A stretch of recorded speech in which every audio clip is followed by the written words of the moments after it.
네, 우리가 지금 현재 2월 말까지 입주자 대표회의에 사업 실적서 및 결산 보고서를 해야 되는데요. 이 부분에 대해서 여러분들 대부분 보면은 요번 1월 달에 결산 보고서를 작성을 해서 대표회의에다가 보고를 하실 겁니다. 그래서 요 작성되는 파일에 대해서 설명을 해드릴 건데요. 우선은 이제 사업 실적서 및 결산서에 그 파일 맨 처음에 보시면은 보고서 작성 연원일 이거 전부 다 날짜로 갖다 입력을 해주시면 되세요. 이제 보고서를 작성을 내가 1월 달에 뭐 1월 5일 날 했다 그러면요. 날짜를 넣어주시면 되세요. 1월 5일 하고 넣어주시고 이제 잔액증명서 확인 날짜는 우리가 지금 1월 10일 정도에 뭐 만약에 했다 아니면 1월 1일 날 했다 그러면 1월 2일 날 잔액증명서 확인을 했다. 이렇게 갖다가 넣어주시면 되시고요. 이제 해당 연도는 우리가 2024년도에 대해서 사업실적서와 결산보고를 하는 거기 때문에 2024년 넣어주시고 아파트명은 해당되는 우리 지금 현재 단지의 아파트 이름, 그 다음에 주소, 그 다음에 사용검사일 같은 경우에는 각 아파트마다 다 틀리잖아요. 여러분들의 그 관리규약을 보시면은 뒷부분에 단지 현황이라고 있어요. 이 단지 현황에 보시면은 사용 검사일이 나타나 있습니다. 그리고 총 관리 면적, 난방 방식, 관리 방식, 그다음에 관리 대상 이렇게 넣어주시게 되면은 자 여기 앞에서 우리가 지금 현재 단지 현황에 주석 기재 사항이에요. 그래서 이 부분을 넣어주시게 되면은 뒷부분 보시면 여기 주석 및 부속 명세서라고 있거든요. 이 부분에서 회에 있는 우리 단지 개요가 작성이 됩니다. 이렇게 작성될 수 있게끔 만들어지는 파일이고요. 장기 수선 충당금은 이제 몇 년부터 몇 년까지 요율이 몇 %고 단가가 얼마다라는 거를 우리가 사업실적서 셀에다가 이게 적용되는 거는 맨 윗줄에다가 넣어주시면 되시고요. 혹시라도 우리가 변동되는 건이 있으면은 쭉쭉 해가지고 밑에다가 메모를 해놓으시면은 아무래도 우리가 관리하는데 훨씬 더 편하시겠죠. 그리고 자 이제 결산 날짜예요. 24년 12월 31일이 결산 날짜고 부가 마감 날짜는 우리가 지금 현재 만약에 휴일이었다라고 하게 되면은 마감 날짜가 달라지잖아요. 그때는 뭐 1월 2일, 요번 같은 경우는 31일이 평일이었기 때문에 부가 마감 날짜가 2024년 12월 31일로 적어주시면 되시고요. 그러면은 미납직기표도 마찬가지로 24년 12월 31일 이렇게 해주시면 되세요. 만약에 요 부가 마감 날짜가 우리가 연도가 지났거나 아니면은 달이 지났을 경우에는 이 그러니까 미납대장 자체는 지금 부가 마감에 대해서 저희가 나갈 거고요. 그다음에 미납직계표는 원래 우리가 결산이 되는 거는 12월 말일이잖아요. 그럼 12월 말일자에 미수금 잔액도 알아야 되는 거거든요. 그래서 요것 때문에 미납직계표도 같이 첨부를 해주시면 됩니다. 자, 요 부분 같은 경우는 여러분들이 맞게끔, 단지에 맞게끔 기한하는 우리가 지금 결제 라인을 갖다 만들어 주시면 되세요. 여기서 만든 결제란은요. 자, 표지 안에 보시면은 대표회의와 관리 주체에 나눠서 우리가 지금 현재 결제를 받을 수 있는 란이 있거든요. 그래서 사업 실적 및 결산 보고서에 대해서는요. 대표회의다 보고를 하시고 보고가 완료됐고 그들도 전부 다가 이제 확인을 했다라는 사인을 다 받아두시는 게 가장 좋으십니다. 자, 이렇게 넣으시고 사업 실적서인데요. 이 사업 실적서 같은 경우에는 단지에서 직접 작성을 해주셔야 돼요. 2024년도 예산액과 그 집행금액, 그 다음에 집행 실적 차익이 나올 거예요. 이 차익이 만약에 마이너스 금액이 조금 많다라고 하게 되면은 우리가 예산 금액보다 적게 쓴 거잖아요. 그럼 어디에서 이제 감소가 됐던 건지 아니면 만약에 증가가 됐다라고 하게 되면은 증가된 요인은 무엇인지를 이제 분석을 해가지고 대표에다가 보고를 해주시면 됩니다. 사업 실적서 두 번째인데요. 이 부분 같은 경우는 자, 계약 현황. 우리가 작년도에 계약은 어떻게 이루어졌고 만료 날짜는 언제고 계약 기간이 몇 년이다라는 걸 갖다가 표시해 주시는 거예요. 그래서 작년도에 우리가 계약이 이루어진 건에 대해서는 입주자 대표에다가 전체적으로 보고해 주시는 게 좋고요. 자, 요거는 이제 시설물 관리 업무예요. 우리가 주요 시설물을 보수 공사를 했다. 요 부분 같은 경우는 뭐 이제 수선비죠. 우리가 수선 유지비 중에서 특별하게 입주자 대표에다가 보고해야 되는 사항건이 있다 그러면은 주요 보수 내역을 넣어주시면 됩니다. 요 밑에는요. 장기 수선 업무예요. 작년도에 우리가 장기 수선 공사건이 있었다라고 하게 되면은 장기 수선 충당금을 사용했던 내용을 전부 다 적어서 대표에다가 보고를 해주시면 됩니다. 여기는 이제 월별 주요 시행사항인데요. 우리가 월별 주요 시행사항 같은 경우는 우리가 지금 현재 작년도에 1월 달에 어떤 일을 했고 2월 달에 어떤 일을 했고 이렇게 간단하게 적어 놓긴 했는데 이게 각 단지마다 다를 수 있잖아요. 그러니까 우리 단지에 맞게끔 수정해서 보고를 해주시면 됩니다. 다음은 이제 사업 실적서는 지금 현재 여기로 갖다 마치고요. 결산 보고서예요. 이 결산 보고서는 말 그대로 우리가 회계 관련해 가지고 결산 보고를 하잖아요. 그래서 결산 서류, 재무 상태표, 운영 성과표, 이익잉여금 처분 계산서 또는 결손금 처리 계산서, 구성 및 구속 명세서, 그다음에 4사분기 세입 세출 결산서도 들어가야 되겠죠. 나머지 부분이 이제 그 밖에 부속 서류인데요. 자, 우리가 주석에서 나타나지 않은 부분에 대해서는 이제 그 밖에 부속 서류를 통해서 뒤에다가 첨부를 시켜줍니다. 예금 잔액 증명서 같은 경우는 당연히 우리가 갖다가 넣어야 되는 부분들인 거잖아요. 그래서 뭐 합계 잔액 시산표를 갖다 넣는다거나 아니면 월별 예금 변동표를 넣는다거나 예금 잔액 증명서, 그다음에 미납대장, 미납 직계표, 그다음에 이게 별도잖아요. 이게 별도라는 거는 우리가 만약에 오래된 아파트 같은 경우는 선수관리비에 미수가 없을 거예요. 근데 만약에 우리가 지금 현재 뭐 입주한 지 얼마 되지 않았고 아직까지도 선수관리비가 들어오지 않은 단지들과 세대가 좀 몇 군데가 있다라고 하시게 되면 이 별도 관리비를 확인을 해주시고 갖다 관리를 해주셔야 되는 부분이에요. 그래서 전부 다 들어올 수 있게끔 관리가 될 수 있게 만약에 미납이 있다 그러면 미납 대장을 만들어서 이게 선수관리비가 몇 세대가 얼마가 지금 현재 미납이 됐다라는 걸 대표에다가 보고를 하는 겁니다. 이제 동별 미납 직계표 같은 경우에는 우리가 지금 미납 대장이 만약에 12월 말일자로 관리비 부과 마감이 끝나면은 상관이 없어요. 근데 만약에 다음 달이다라고 했을 때는 이 동별 미납 직계표를 통해서 우리가 12월 말일자 현재의 그 미수금 대장 장부상 금액하고 미수금 지금 현재 집계표상에 있는 금액하고 맞는지를 대표에다가 보고를 해주시는 거고요. 그 외에 우리가 1개월 만약에 지금 현재 어, 이 부분 같은 경우에는요. 자, 우리가 미수관리비 같은 경우에는 아직 미납이 일어나지도 않았고 부가 마감이 되기 전에 관리비가 들어오지 않은 금액까지 보고할 수는 없는 거잖아요. 그렇기 때문에 관리비 미납 대장은 순수 미납 금액, 미납 세대에 대한 보고만 해주시면 되는 겁니다. 나머지는 이제 공기구 및 직기비품 현황하고 감가상각 내역이고요. 그 다음에 이제 관리비 부가 총괄표로 이루어져 있습니다. 자, 주석부터 볼게요. 자, 주석에는, 자, 이게 공급 면적이에요. 각 아파트마다 우리가 공급 면적이 다 틀리잖아요. 그래서 만약에 이제 요 뒷부분에다가 공급 면적을 넣어주시고요. 앞에 부분 같은 경우는 이제 우리가 지금 아파트에 우리 아파트 타입이 얼마다라는 것만 여기다가 넣어주시고 세대수를 넣어주시고요. 만약에 우리는 몇 개가 안 돼요라고 하게 되면은 끌어서 숨겨주시면 돼요. 숨기기 하게 되면 우리가 2개만 나타나게 되죠. 자, 요런 식으로 갖다가 만들어 주시면 됩니다. 대신에 우리가 그 밑에 부분은 전부 다 없애줘야 되겠죠. 자, 이 부분이 갖다가 없다라고 하게 되면요. 세대수를 전부 다 없어 주셔야 돼요. 그래야지만 우리가 총 우리 아파트 세대수와 그 다음에 이제 총 공급 면적이 계산이 돼서 나오게끔 되어 있고요. 그 다음에 여기 부대 복리시설 같은 경우는 우리 아파트에 맞게끔 작성을 해주시면 됩니다.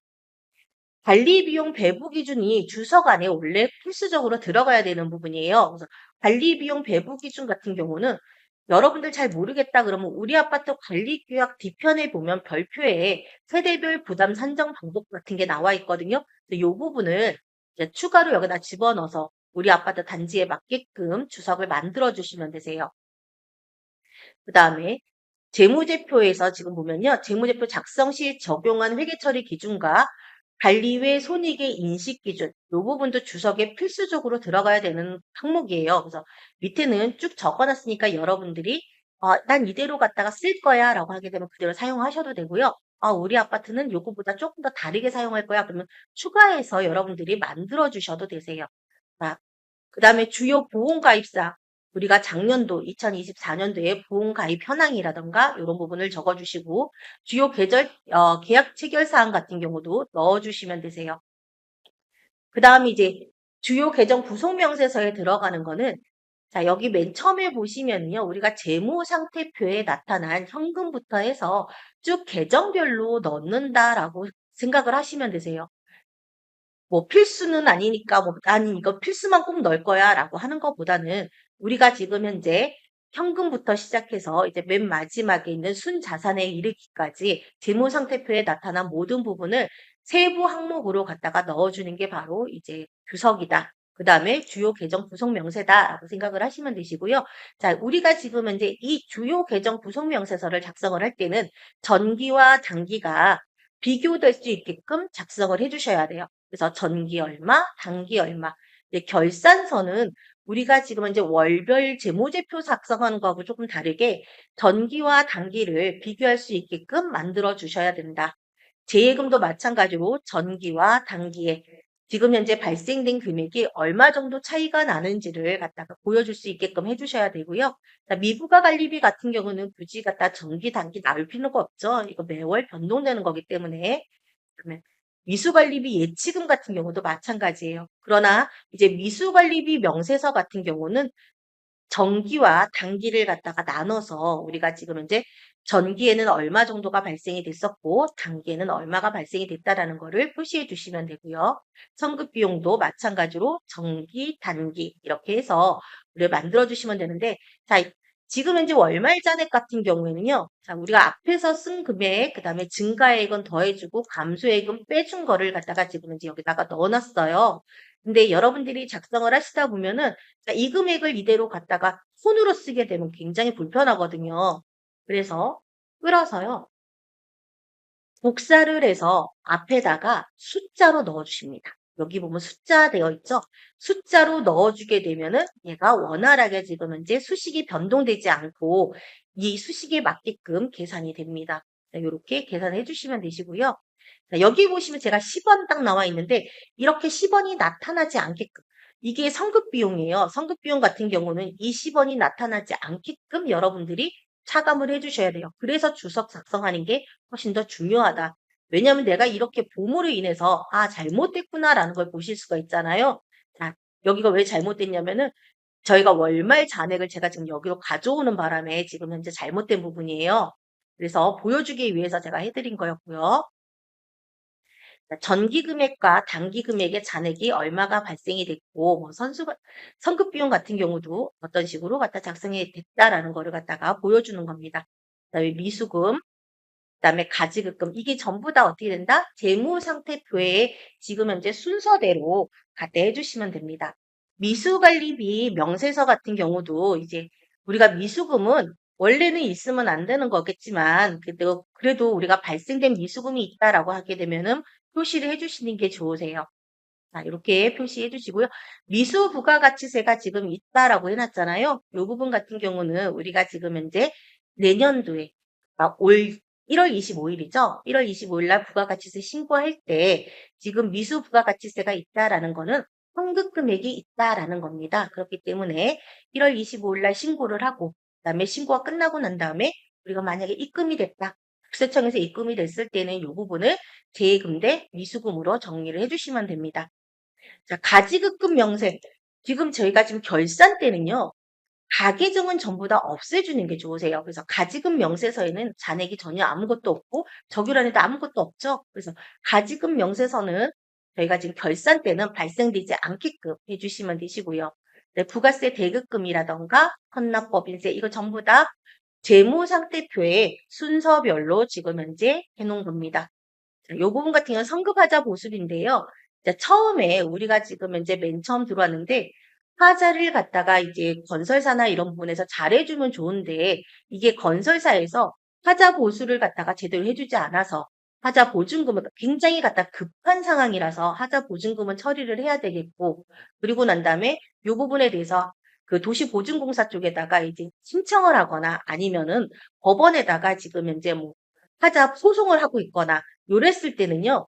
우선은 성급 하자 보수비로 처리를 해놨다가 나중에 확정이 되거나 금액이 입금이 되거나 아니면은 판결이 완료가 됐을 때 그때 이거를 갖다 정리를 해 주시는 겁니다. 자, 기타 재고 자산 같은 경우는 이제 뭐 산업용 봉투라던가 뭐 일반 이제 우리가 종량제 봉투 같은 경우 미리 사다 놓고 난 다음에 이제 발생되는 그달그달의 사용액만큼 이제 비용으로 처리를 할 때 사용을 하는 거고요.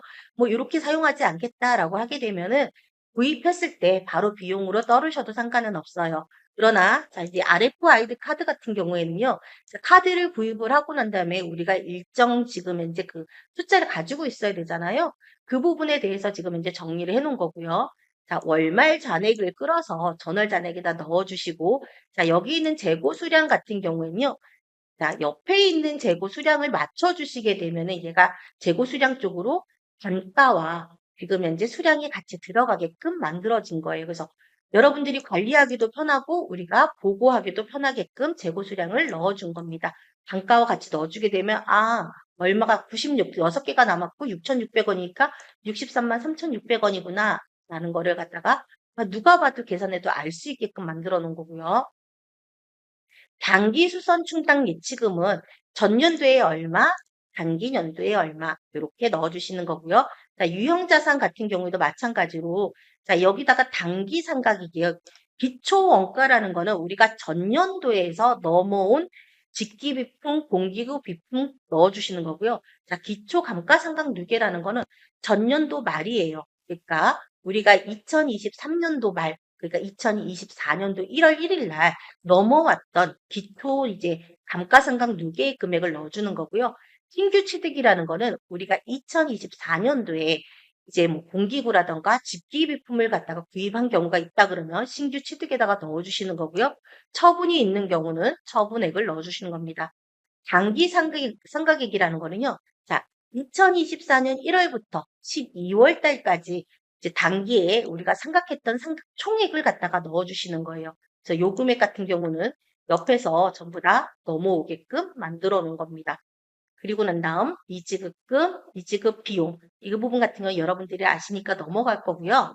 그다음에 가장 중요한 거는 자, 우리 지금 현재 보시면요. 중간관리비 예수금 같은 경우는 자, 이렇게 관리를 하시게 되면은 백구동 1301호가 25,310원 남았으니까 우리가 요번 달에는 감소시키고 그리고 뭐 그 다음 달 쓸 때는 여기가 제로가 돼야 되겠죠. 자, 요렇게 중간관리비 예수금 명세서도 각각에 갖다가 세대별로 지금 현재 관리를 하시게 되면은 우리가 오류를 범하거나 아니면은 추가로 뭐 더 차감을 해준다거나 아니면 차감을 해주지 않는다거나 이런 부분이 없는 거예요. 그래서 주석 작성이 얼마나 중요한지는 여기에 나타나는 거고요. 자, 과수금 명세 없는 거 보셨죠? 그 다음 중요한 건 장기수선 충당금 적립 및 사용 명세서입니다. 장기수선 충당금을 사용하지 않았을 때는 이제 내용이 없으면 되는데 만약에 우리가 사용한 금액이 있다라고 하게 되면요. 상세 내역도 넣어줘야 되고 대표회의 지금 현재 대표회의가 일어났던 날짜, 지급 날짜, 상세, 어떤 거를 지금 현재 장기수선 충당금으로 사용을 했는지, 지급 금액은 얼마인지 넣어주시는 거고요. 이 부분은 마찬가지로 전기와 단기를 비교를 해서 어떻게 지금 사용을 하고 얼마만큼 적립이 되어 있다라는 거를 보여주시면 되는 겁니다. 자, 관리비 예치금 같은 경우는 우리가 장부가액이랑 맞춰주시면 되시고요. 순자산 명세에 보면은 관리비 차감 적립금도 우리가 지금 매월 지금 차감하고 있는 상황인 거잖아요. 12월 말일자로 만약에 남아있다라고 하시게 되면은 이 부분은 어떻게 처리할 건지 아니면은 1월 달에도 우리가 지금 차감 진행을 할 건지는 관리소장님하고 논의하셔가지고 하시면 되시고요. 만약에 이 부분에 대해서는 계속 갖다 차감을 할 거다 아니면은 우리가 이입을 해가지고 이익잉여금 처분할 때 같이 처분할 거다라는 거는 이제 국장님하고 갖다 상의하셔가지고 처리를 해주시면 됩니다. 자, 요 부분은 관리비의 수익하고 관리의 비용이 나타난 부분을 갖다 그냥 뭉뚱그려서 표시를 해드린 거고요. 자, 충당금 명세. 그 다음 마지막으로 계류 중인 소송 사건이 있다라고 하게 되면요. 소송 날짜라든가 소송 내용이라든가 원고는 누구고 피고는 누구고 소송가액은 어떻게 되고 그다음에 사건 번호, 계류 법원이라든가 아니면 현재 상황은 어떻게 되고 있다라는 거를 갖다가 작성하셔서 대표에다가 보고를 해주시면 됩니다. 자, 여기까지 작성한 게 우리가 주석 작성이 끝난 거고요. 그 다음에 부속으로 들어가면은 이제 월별 정기성 예금 변동표인데요. 이제 전월에는 얼마였는데 당월은 얼마가 발생이 되고 변동 금액은 얼마라더라. 네, 이런 걸 갖다 그냥 표시만 해가지고 뒤에다 첨부해 주셔도 되고요. 이거는 필수 항목은 아니기 때문에 굳이 하지 않으셔도 상관은 없습니다. 나머지 여기 성급비용 명세서라고 되어 있는데요. 자, 이 부분은 여러분들이 말일점표 작성할 때 조금 더 편했으면 좋겠다라는 생각에 제가 지금 만들어 본 거예요. 그래서 설 명절 상여금을 만약에 우리가 지금 1월 25일 날 지급을 했다. 적요는요. 지금 설 명절이잖아요. 관리소 설 명절비 하고 발생 금액이 만약에 90만 원이다. 이렇게 넣고 나면은요. 자, 90만 원 넣고 나면 우리가 지금 현재 1월 말일 날에는 이제 3개월로 갖다 나눠서 할 거예요. 그러면은 총 얼마가 돼요? 30만 원이 되죠? 자, 요렇게 갖다가 넣어주시게 되면은, 네, 앞에 날짜만 넣게 되면은 3개월 중에 1회, 이런 식으로 갖다 나타나게 돼요. 만약에 내가 지금 이게 3개월을 안 하고 6개월을 하고 싶어요. 그러면은 여기 총 부가월수 있죠. 이 총 부가월수를 나눠 이렇게 전부 다 변동을 시켜주시면 되세요. 부가월은 1, 2, 3, 4월. 1회, 2회, 3회, 4회로 지금 현재 나눠서 해줄 거거든요. 그래서 이렇게 해주시면 됩니다.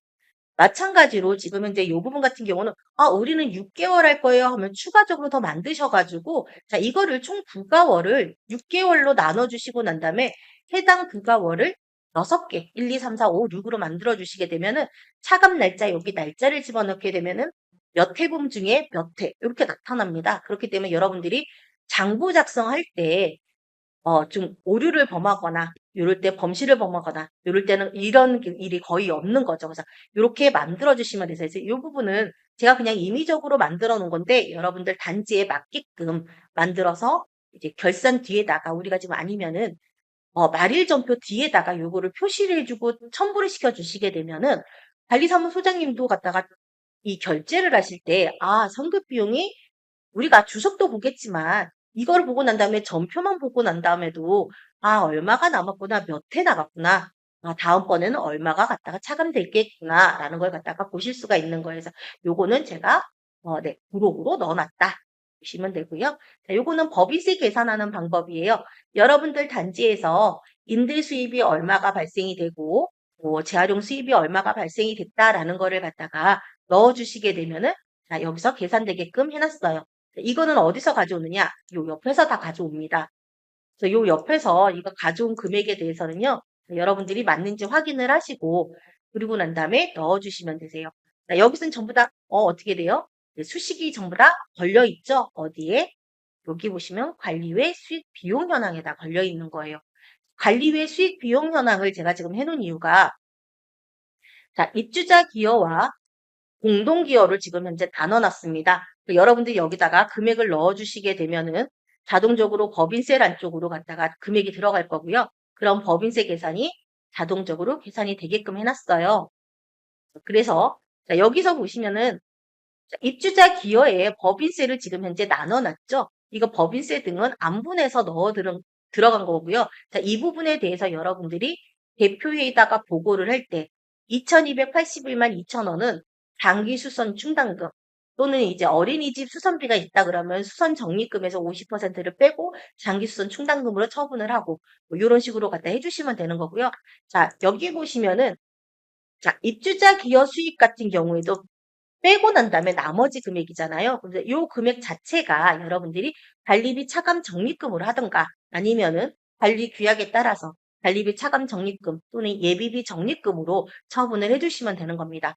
자, 그래서 우리가 입주자 기여 수익과 그 다음에 공동기여 수익을 전부 다 합하면 당기순이익이 되죠. 그래서 우리 아파트의 그 손익계산서, 그러니까 운영성과표상에 있는 당기순이익, 재무상태표상에 있는 당기순이익 금액과 지금 여기 나타난 금액이 맞는지 확인을 해주시면 되시고요.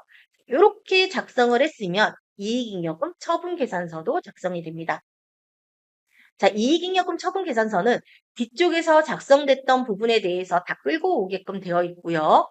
자, 그리고 난 다음에 자, 이거는요. 예비비 적립금 이익금액이에요. 그리고 어린이 수선 적립금이 만약에 있다라고 하게 되면 어린이 수선 적립금도 입력을 해주시면 되세요. 그래서 남아있는 금액은 이입을 해서 처분을 해주시면 되고 만약에 이게 아니다라고 하게 되면은요. 자, 요거 삭제해 주셔도 돼요. 우리는 없다.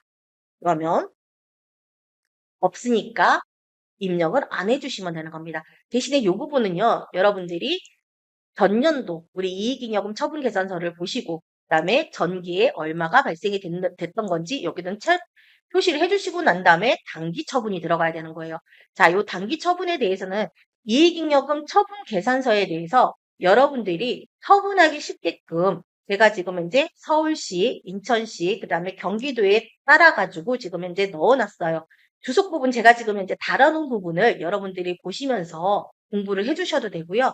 자, 만약에 지금 현재 경기도 같은 경우는 예비비 적립금이 없어요. 그러면 0이겠죠? 그러면은 자, 관리비 차감 적립금에다가 100을 넣어주시면 되세요. 이렇게 넣어주시게 되면은 예비비 적립금은 제로가 되는 거죠.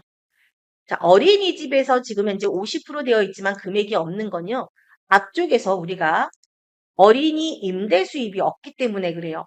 지금 경기도라던가 인천시, 서울시 같은 경우는 어린이집 임대 수입이 있는 경우에는 어린이집 수선을 위해서 50%를 적립을 하게끔 되어 있거든요. 그래서 만약에 1,000만 원이 발생이 됐다라고 가정을 하게 되면은요. 이익잉여금 처분계산서에 500만 원만큼만 들어가게 되어 있어요. 그래서 이익잉여금 처분계산서 어린이집 수선 적립금으로 500만 원, 나머지는 장기수선 충당금으로 들어가게 이렇게 계산이 되어 있고요. 여기 보시면은 자, 서울시라던가 인천시 같은 경우에는 관리비 차감 적립금으로 몇 퍼센트, 그다음에 나머지는 예비비 적립금으로 한다라고 되어 있거든요. 그러면은 각각의 여러분들의 관리 규약을 확인을 하시고 난 다음에 관리비 차감 적립금이 몇 퍼센트로 되어 있는지 그리고 그 나머지가 예비비로 적립이 가능한지 확인을 해주셔야 돼요. 인천시 같은 경우에는 땡땡 퍼센트를 관리비 차감 적립금으로 한다라고 되어 있거든요. 그렇기 때문에 그 땡땡 퍼센트는 각각의 아파트마다 다 달라지겠죠. 그래서 만약에 우리가 80%다, 80을 넣어주시게 되면 80%를 넣어주게 되면은 자, 나머지 80%는 관리비 차감 적립금, 나머지는 예비비 적립금으로 들어가게끔 계산식이 되어 있어요. 그래서 여러분들이 이익잉여금 처분계산서 작성하기가 굉장히 편하게 만들어졌습니다. 이 부분은 단기예요. 단기 기수를 넣는 거예요. 우리 아파트가 만약에 25기다.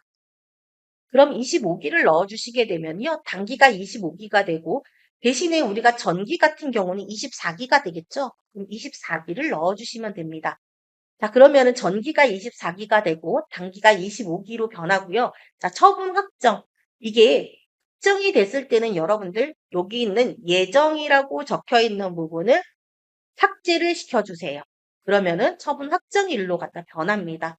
근데 내가 아직까지는 입주자 대표에다가 처분 계산서 안을 넣을 거예요. 그러면은 예정이라고 갖다가 넣어주시면 됩니다.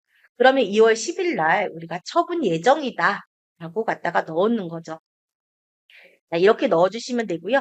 관리비 차감 개월수 이거 넣는 이유는 입주자 대표회에서 우리가 관리비 차감 적립금에 대해서 넣는데 자, 차감 개월수도 여러분들 어떻게 관리비를 차감을 할 건지도 대표회의에서 논의가 들어가야 돼요. 그래서 만약에 우리 아파트는 12개월로 차감을 할 거다. 그러면 12개월을 넣어주시면 돼요. 자, 왜 여기다가 이렇게 넣느냐. 밑에 보시면은요. 관리비 차감 적립금 금액이 자, 여기 보시면 얼마가 지금 현재 되어 있다라고 해서 마지막 달에는 얼마가 차감된다. 그래서 매월 차감되는 금액을 표시를 하고 우리가 보고를 하기 위해서 그런 거예요. 그래서 만약에 10일이다. 그럼 뒤에 밑에 있는 금액이 변동이 돼요. 여러분들 여기 다시 한번 확인해 보세요. 11을 놓고 엔터를 치겠습니다. 보시면은 12개월로 바뀌면서 금액도 변동이 되죠. 이렇게 변동이 되는 걸 여러분들이 보실 수가 있어요. 이렇게 여기까지 한 게 지금 현재 우리가 사업지 실적 서밋, 그다음에 결산서를 작성을 완료를 했습니다.